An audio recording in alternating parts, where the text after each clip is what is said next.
Hello everyone, welcome back to my channel. My name is Wildcard. Thank you for being here and following my contents as we talk about the greatest sport in the world, rugby. And today, it's Tuesday, which means it's time to read the news and see what happened last week in rugby. First up, Rugby Championship Round 6 ended with the New Zealand claiming all the trophies once again. And the Rugby World Rankings, obviously Argentina and Australia both lost, losing some points, but both teams are, too far down the bottom of the ladder in the world rankings.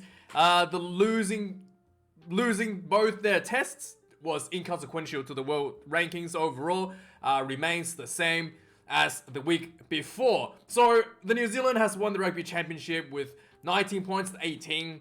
The Springboks failed to get a bonus point win over Argentina, which means they were just straight up 1 point behind the All Blacks. However, should the South Africans beat Argentina with a bonus point, they were still looking at quite a big points differential to actually catch up to New Zealand to win the trophy from them. So yeah, quite a task. I think it was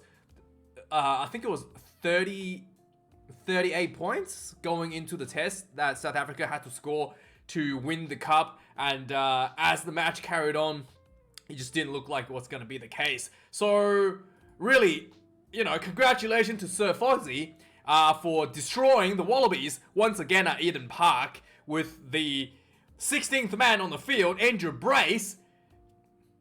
So All Blacks convincingly beat the Wallabies. The Wallabies had a very lackluster performance. Unlike the week before, I thought the Wallabies might come out with a bit more passion, with a bit more energy, and some intent and aggression to try to win the match. But it didn't really look like the case. The Wallabies sort of went out there and gave it a go. And apparently having a go is good enough.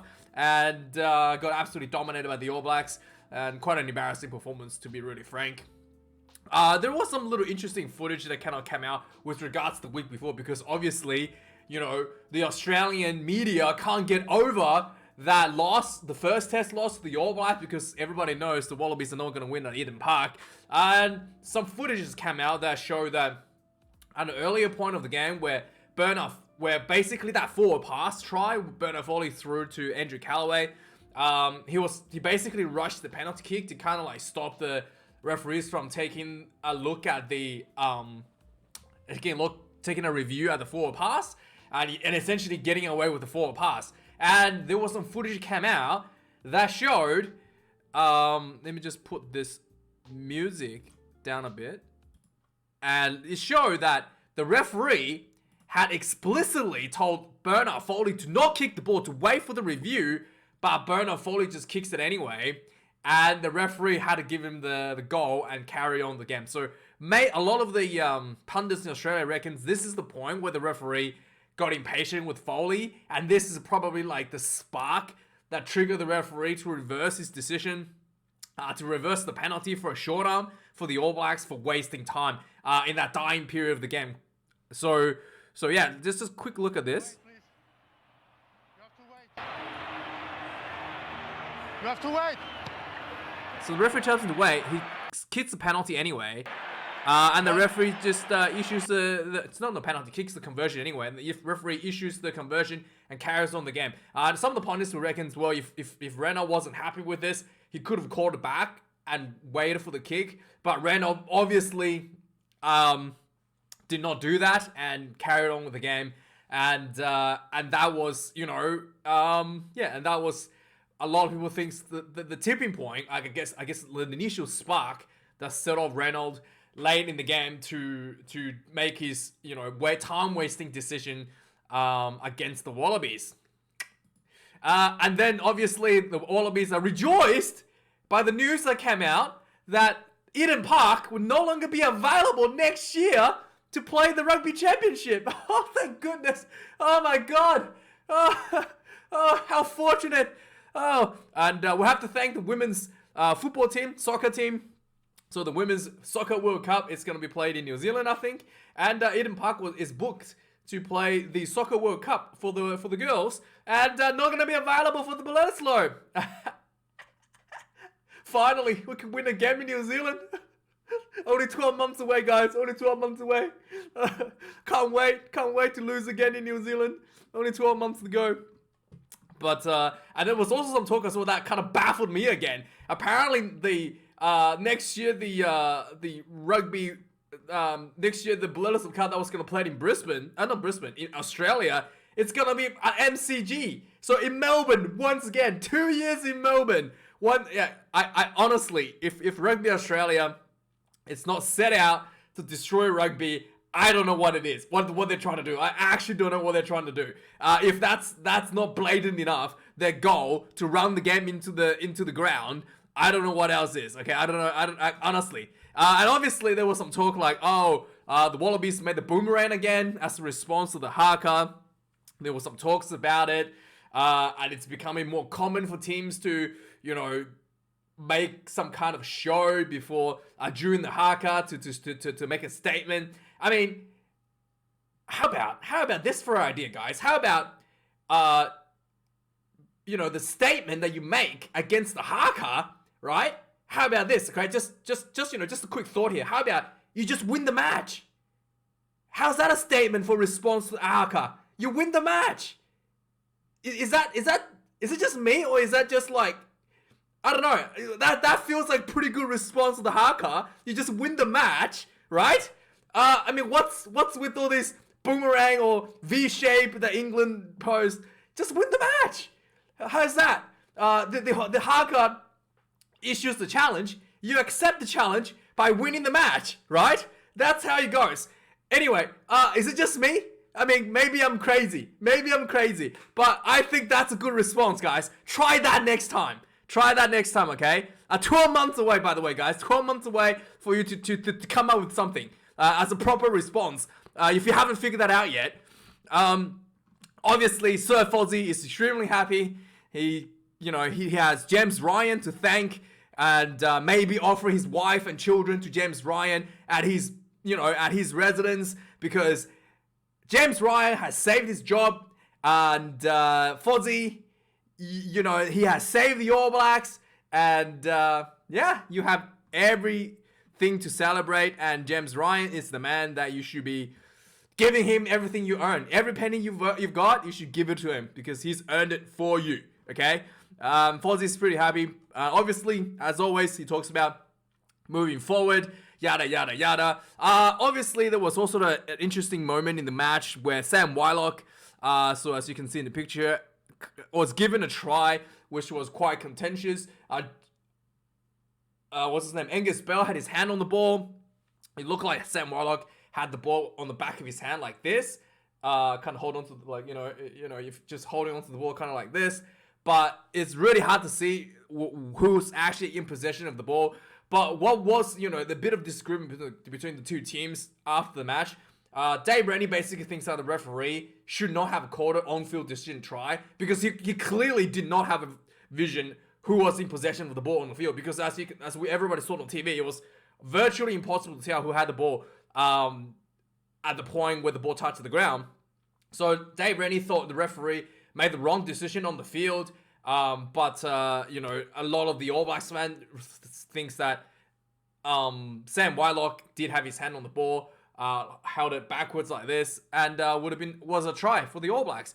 Whichever way it goes, I do think that the referee should not have called it on-field decision try, because I don't think he had a clear vision that the ball was grounded in the first place. And that's really important, because in the game of rugby, the TMO has to have very clear, convincing, clear and obvious evidence that the ball has not been grounded to overrule the decision on the field. So if the referee says try, then it's very hard for the referee to overrule it, TMO to overrule it. But if the referee says no try, then the onus is on the TMO to prove that the ball has been grounded, and based on the circumstance that was shown on TV, the TMO would not be able to rule that a try. So in my opinion, that should not have been a try. But because the referee, I do think that the referee had made the wrong decision on the field at the time when he given instruction to the TMO. Wallabies also, the injury list just keeps growing. It seems like the Wallabies, just falling like flies here. It's funny. There's people calling the Wallabies the Wobblies. Yeah, they surely do, wobble themselves off the field quite often. So obviously the injury list has grown once again on the weekend. Lalakai Foketi had a shoulder injury. I think he had it by hitting Geordie Barrett. I think that was the incident early in the game. And Bernard Foley also suffered a head knock at the end of the game. So Bernard Foley is expected to be okay because he just have to rest for like 2 weeks to go to the Autumn International Test Series, which is expected for him to be attending. But the injury list currently for the Wallabies is just astonishingly large. Tanela Tupou, pretty sure has a calf injury. Hooper, mental health issues. Rob Leota, also a calf injury. Quade Cooper, a leg injury. Might have been calf injuries as well. I don't know what's going on with it. Is everyone just drinking too much creatine? Is that what's happening? Everyone has too much creatine and everyone's just having calf injuries because they're cramping. I know when I drink creatine, I cramp. My calves cramp, which is why I don't drink it anymore. Maybe that's why. Maybe you guys just gotta lay off the creatine, guys, so you can stop cramping on your calves. Noah Lolosio, I think, had a head injury. Not 100% sure what happened to him. James O'Connor also has a leg injury, not a calf. Simon Karevi also has a leg injury from playing sevens, I'm pretty sure. Hunter Paisami, I think, had a head injury. And Isaiah Peresi, was he injured? Did he have a leg injury as well? Or shoulder? But he was injured as well. And so going into the November International Series, Wallabies is going to be against Scotland 29th. A few of the players will not be available as well. Like Corin Betty will be going back to Japan. Rory Arnold has already left back to his club in Japan as well. Tom Banks is expected to return to the Wallabies because he's technically still signed with Rugby Australia to the end of the year, even though he's going overseas to Japan next season. So he's technically still available, and hopefully they reckon he'll make a recovery to play in the November Test Series. So yeah, huge list of injuries to the Wallabies. And we'll have to see. Obviously, the Wallabies is not short of superstars that hasn't been played yet. So, Suasale Vunivalu, one of the players that I have been looking forward to play for the Wallabies for a very, very long time now. He was former Melbourne Storms player, winning multiple premierships for the Cheetahs from Melbourne. But let's put the cheating aside, right? That's what we like in the Wallabies. We like we like cheaters, right? That's what we do in Australia. We cheat. So yeah, I don't even know if he was I'm actually not sure if he was actually involved in the teams that cheated. But the Storms, everybody knows, the biggest cheats in NRL. So he was, there's some talks about whether or not he's gonna get a run with the Wallabies. The thing that Dave Rennie did outline his potential road to making, a permanent position in the Wallabies is his work rate. He does think that obviously Vunivalu has a lot of talent from his rugby league background, but it's all about his work rate around the park, his ability to actually read the situation, to put himself in a position to make an impactful play, because rugby is a lot about, the rucks, it's all about the defense, it's about the kicking game, it's all about how he's be able to fit into those parts of the game, and that'll determine whether or not he's going to be able to staff the Wallabies or not. So he wants, the coach, Dave Rennie, basically said he wants to see more of him in those roles before giving a permanent start in the team. And obviously, the Rugby Australia has backed Dave Rennie for another year. He's currently signed to 2023 anyway, but they give him the backing to take the Wallabies to the Rugby World Cup, despite his records. To be honest, I don't think the Wallabies' poor performance is due to the coaching. I think Dave Rennie do have a lot of pretty smart, has a few tricks that he's showed that that's really, really smart. What is it like? Plays that's set up for the Wallabies to beat the Springboks a couple times last year. In fact, beating the Springboks one time this year. It does show that he has that. Strategically speaking, he has it. And I do think it's the players that's let themselves down. The players are too spoiled. There needs to be some kind of accountability to be instilled into the players for the Wallabies to ever want to do good. Whether it be like a relegation system in Super Rugby or some kind of financial incentives to incentives for them to win to get bonuses for winning. Because the Wallabies are currently, the players too spoiled, and they have that what do they call it? Mediocrity is fine. It's good enough. Mentality from Super Rugby. If you watch Super Rugby, it's absolutely disgraceful. Some of the performances that some of the Australian teams have put out in the recent times, and that's the mentality. Like, hey, we're just gonna try, and that's good enough. That's really not the mentality for a sports. For a competitive sporting team, and I think that Rugby Australia needs to do something in fixing the attitudes of the players. I thought, whether it be like relegations for Super Rugby, which puts pressures on the players to play better, or I thought this would be an even better idea is to just deduct everyone's pay and then take that deduction and add a huge bonus for winning each match for Super Rugby and Test Rugby. So the players' pay package structure becomes a large portion of the pay becomes a bonus for winning. That would actually drive players to win, because if they win, they could potentially make a lot more money than they are making now. But if they don't win, they will be making less money than they are making now. That's basically how I would how I would try to fix Rugby Australia, the player attitude issues. Because at the moment, everybody's just out there collecting a paycheck. Like, winning and losing doesn't really affect the players financially. And then that's everybody's incentivized by money, and in my opinion, something like that would really help the players perform a lot more. And obviously, Matthew Reynal, we just quickly touch on him. He did talk about the decision with Bernard Foley. There were some questions asked about him. He says, pretty standard stuff. I take responsibility for making that decision. I told Foley 5 times to kick for touch, and he failed to do so, and I think it was unfair, and therefore that's why I given the penalty, reversed the penalty to a short arm. And he says, he doesn't watch the news. He's deleted all the social media, newspaper applications, and he just have Candy Crush and the clock on his phone. So Matthew Reynal plays Candy Crush on his spare time, something that's quite interesting. Next up, we've got Super Rugby. Obviously, we just talked about. It's absolutely disgraceful. It's absolute shambles at the moment, to be honest. Some of the matches that are actually not worth to be considered professional matches. Some of the quality of the matches are so bad. It's really just an embarrassment at this point. And that's largely to do with Australian teams, to be really blunt. And obviously, Super Rugby boss came out and said they are not in consideration of adding a Japanese team or a United States team into the competition, which I thought was okay. I do think maybe Japan. I do think US might be a bit too far due to time differences, but maybe Japanese team could be something to be looked at, especially one of the top league teams could be looked at.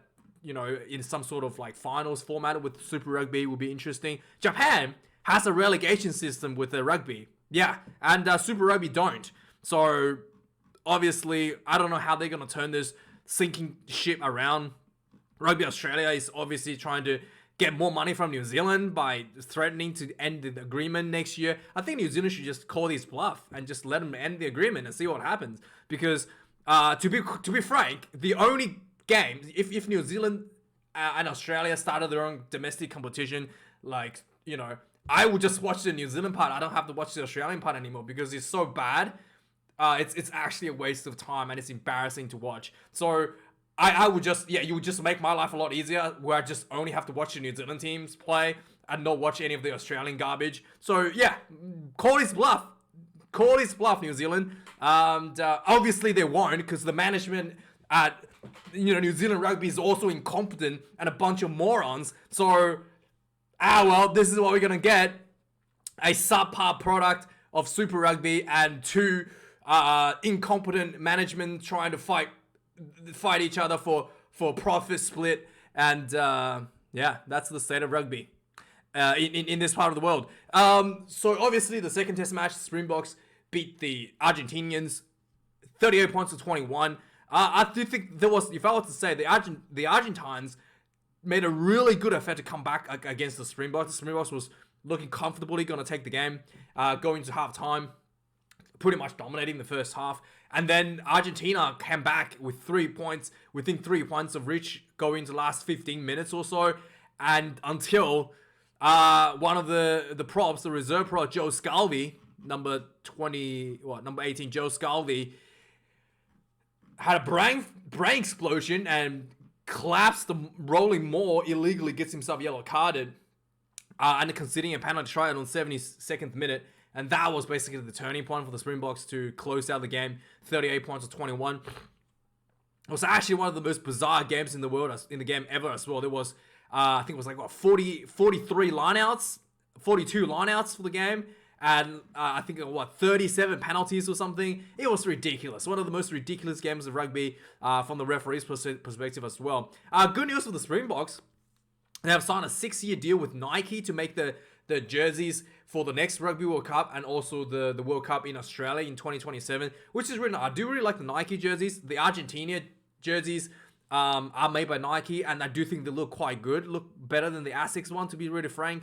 And then also there were some old England jerseys that was made with Nike that look really good. The Springboks had Nike as the sponsor between, 1996 to 2003 as well. So they had worked with Nike previously. Now they're going to be back with Nike as a brand. And the reason for this termination with Asics, I don't think the Asics jerseys always look quite bad to me, to be honest. I really don't like any of their design.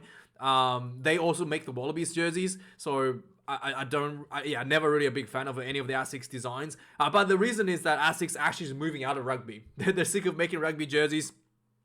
They're going to try to focus on their key sports in running, tennis, and indoor indoor events. So they're not gonna, basically they're gonna be it's Asics that is moving out of rugby, which led to the Springboks getting Nike. I do really like the Nike products, so we'll have to see.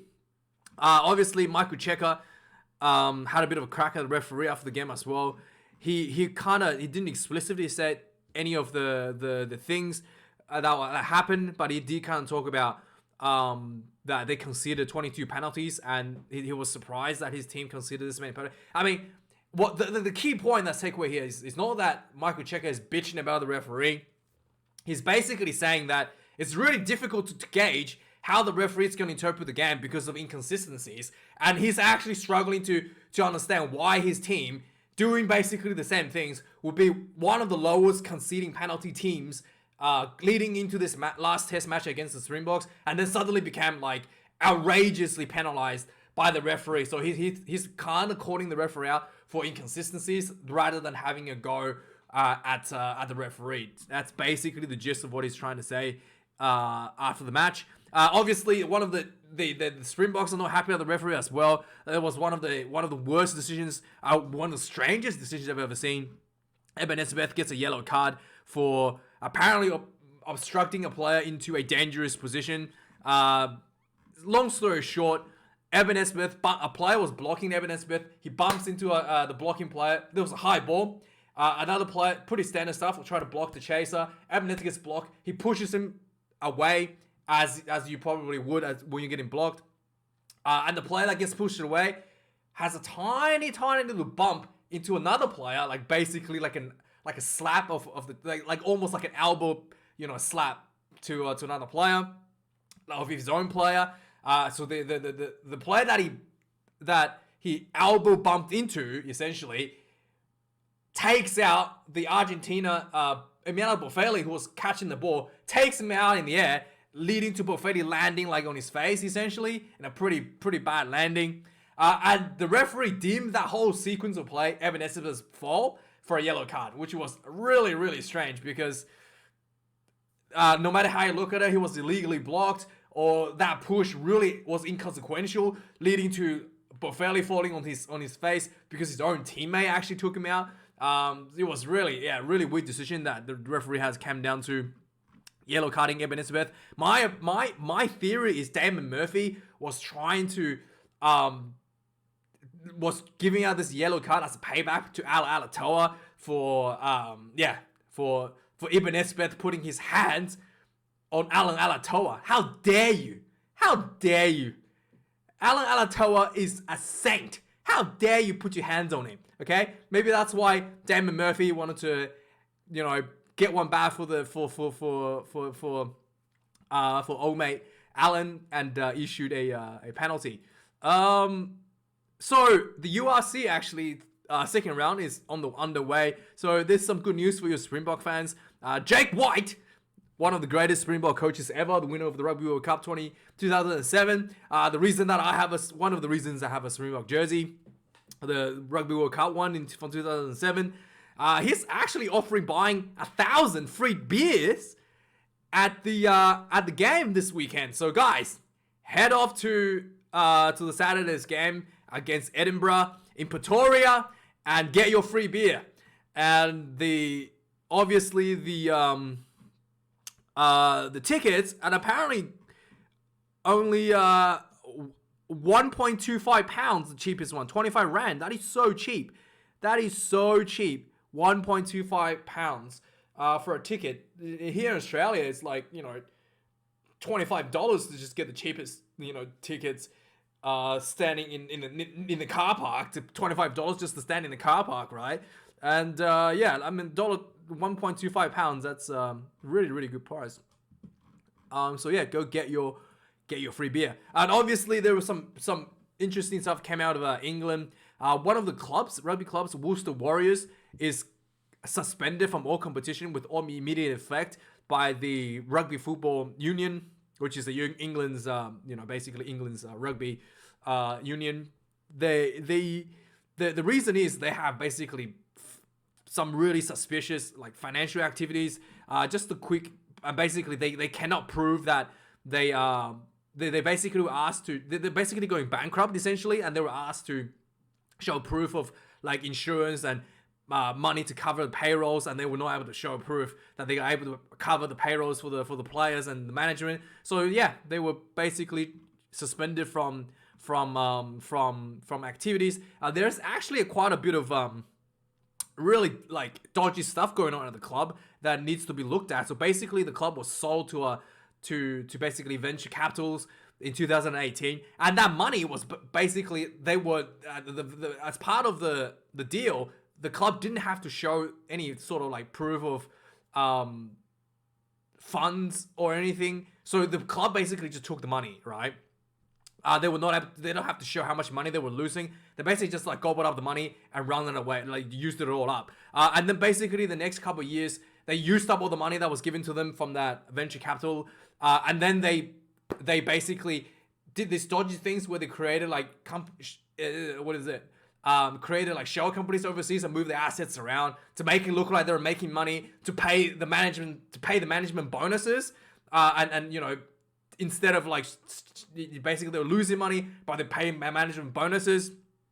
And then they went to some elderly guy, Cecil Duckworth, who's like a rich guy, for money. And then basically they swindled him for his money as well. And yeah, and this is basically what's happening now. The management basically was one of the guy who was supposedly the owner of the club is apparently a banned solicitor trainee. So he's already some really dodgy guy who couldn't get a solicitor license, and he's apparently now he's the owner of this of the club. And basically, yeah, they swindled a lot of people for their money, pay themselves big salaries, and now the club is shut down by the RFU due to what's been happening. So maybe there could be some kind of investigation going into this into the future as well to see what happened to the money. But that's the quick rundown of what happened there. Also, obviously, the most important team in the world, Sir Eddie and his stormtroopers has named a 36-man England training squad for the October Test series. It's pretty, these sort of training squads they change. It's not even an indicator of who they're gonna be bringing to the November Test series. It's just where the coaches want to try out. So who's in the team is not really that important in my opinion, because a lot of these players probably won't even be selected at all. Comes to the selections. But what is interesting is the people that are left out of the training. So there were quite a few interesting names that was left out of the team from this training squad. So Danny Cares, probably one of the big names. Let's just go to the list here. There's a list. Yeah. So notable omissions that Danny Kerr, the veteran halfback, is out in place for the returning Ben Youngs. Joe Merchant is out. I thought Joe Merchant has been really, really good. Upcoming young talent who can play a lot of different roles in the back line as well. He's out. He's almost like a Damien Valimsa for England, but he's not out. Henry Slade is out. Again, a guy who's performed really well for England in the outside centre position. He's out. Harry Randall is out at a halfback. Joe Mala, the loose head, is it loose head or tight head prop? I don't think he has been performing, to be honest. I thought he should have been dropped at the Six Nations, but Sir Eddie has kept him for a little bit longer than anyway, so sure. Kyle Sinclair is not selected, but he's returning from an injury, so he probably, like I said, he's probably going to be selected when in a month's time. Joe Launchbury also is out. There were a few guys that are unavailable for selections. I think some of the notable ones. Alex Storm-Brun, I think, is injured. Charlie Ewell's injured. Redcard Ewell's, I mean, who cares, right? George Ford is injured, but George Ford really hasn't been given much of a run by England. Has really fallen out of favour by Eddie Jones anyway, so it doesn't really matter. Maori Itoje has an injury as well. I thought he had a concussion. He's still out for concussion. Itoje, a huge name. Nick Izvek, also another guy. Isikev. Isikeva? I don't know how to say that. Nick, he's also a lock. He's also injured. Again, he's only returned to England recently. Has been out of the loops for the national team for quite a while. Courtney Laws, a huge name, also injured. Isn't he HIA as well? Sam Underhill, another huge name. And Anthony Watson, another huge name. I think Anthony has a leg injury. So these are some of the big names that's not available for England. So, yeah, interesting stuff for England. And Eddie Jones has taken the opportunity to push the team for some US Navy SEAL style of training. He talked about how the idea for England going to the Rugby World Cup is to see the World Cup like it is that operation to take out Osama bin Laden. So he kind of wanted to see what the Navy SEALs did in preparation to take out bin Laden. So the Navy SEALs basically had like 12 months to prepare to take out the target, and then they had like 35 minutes to execute to achieve their mission. So you kind of look at that as what's going to happen to England. They have, just about 12 months away from the World Cup, and then in the World Cup, it's only about an hour, only 80 minutes on the field you got to execute to secure the wins. So that's kind of like the mentality Eddie Jones is going with his team at the moment. He wants to take them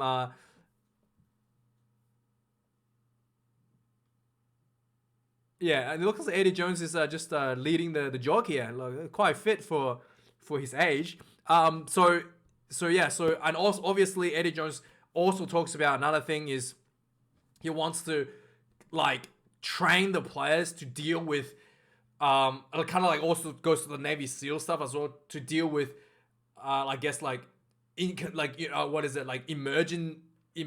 emergencies on the field as well due to yellow cards and injuries. So a lot of because due to HIA, a lot of the players could just be out the next week, 1 week, and suddenly next week they're out due to like HIA protocols. And obviously there could be like legitimate injuries that takes people out for very long periods as well. And also on the field during the game, there could be yellow cards, red cards that immediately changes the way that you're going to play the game. So Eddie Jones is trying to also use this Navy SEAL training to prepare the team to be able to cope with sudden changes in conditions, to have that decision making on the field, on the spot, to manage any sort of problem that arises during the game. So I think that is really, really smart for England, and we shall see how that's going to pan out for them. Next up, we've got only a few more to go. Nigel Owens has returned to referee role duties as of this week. He has been re-signed.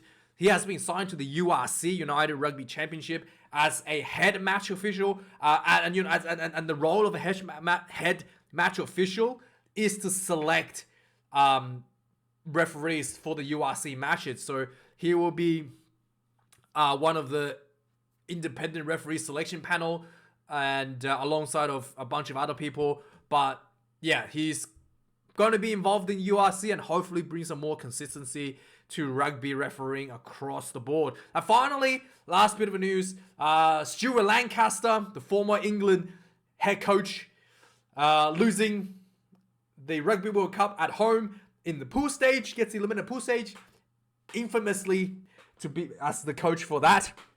Yes, he's moving to Racing 92 in France. He was working for Lancaster. He was looking for Leinster in Ireland, and he's going to be moving to Racing 92. And that is the news for the week, guys. Let me know your thoughts on any of the articles. Thank you for watching. Like, comment, and subscribe. We've got like a month off, so I don't know what to do with myself. Give me some ideas, maybe. But the news will be continuing every week. Maybe I'll do some URC reviews. I don't know. We'll have to wait and see. Maybe I'll just take a break. Because I do need to because the Bledisloe Cup is, I need like a month off from that. Let me know your thoughts, guys. Thanks for watching. I'll see you guys next week for the news. Cheers.